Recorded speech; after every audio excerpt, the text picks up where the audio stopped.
ज्यांना जनतेने मायबाप मानलेले असताना आपल्याच राज्यातील शेकडो तरुण त्यांचा न्याय व हक्क त्यांना मिळत नाही व वारंवार सरकारकडून होणारी फसवणूक याला कंटाळून आत्महत्या करत असताना व त्यातच आम्हा मराठा समाजाला मिळालेलं अनमोल रत्न आम्हा सर्व गोरगरीब मराठा समाजासाठी जीवाची बाजी लावून गेले व झालेल्या लोकसभेतून साऱ्या महाराष्ट्रासह भारतात मराठा मतांची किंमत दाखवून सरकारला जबरदस्त हाबडा देऊनही जर या सरकारचं डोकं ठिकाणावर येत नाही, मायबाप सरकार हा सत्तेचा अहंकार बरा नव्हे। आमचा नेतृत्व प्राणपणाने 6व्यांदा उपोषणाला बसले असतानाही ज्वलंत प्रश्नाकडे दुर्लक्ष करून जर निर्लज्ज मनाने जर सरकार सोलापूरमध्ये लाडकी बहीण योजनेचा कार्यक्रम घेणार असेल तर अशा सरकारचा आम्ही तीव्र शब्दात धिक्कार करतो व जर आमच्यासाठी जीवाची बाजी लावणाऱ्या मनोज जरांगे पाटलांचे उपोषण योग्य तोडगा न काढता जर सरकार हा कार्यक्रम घेणार असेल तर असा कार्यक्रम उधळून लावण्यात येईल याची शासन व प्रशासनाने दखल घ्यावी,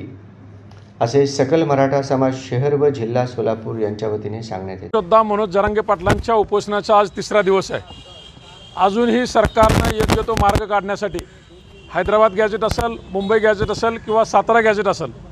आमच्यावर दाखल झालेले गुन्हे असतील याच्यावर सन्माननीय तोडगा काढल्याशिवाय सोलापूर शहर व जिल्ह्यामध्ये लाडकी बहीण योजनेच्या प्रचार व प्रसारासाठी माननीय मुख्यमंत्री आणि दोन्ही उपमुख्यमंत्री येणार आहेत।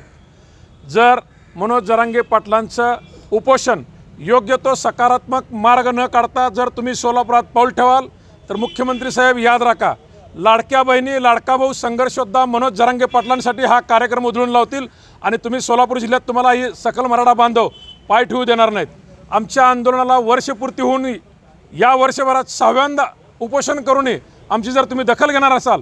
6 कोटी मराठ्यांचा दैवत संघर्ष योद्धा मनोज जरांगे पाटलांचा जर तुम्ही घोर अपमान करणार असाल तर सोलापुरात पाऊल टाकताना 10 वेळा विचार करा। तुम्हाला योग्य ते प्रत्युत्तर दिल्याशिवाय हा सकल मराठा समाज शांत बसणार नाही। जय जिजाऊ, जय शिवराय।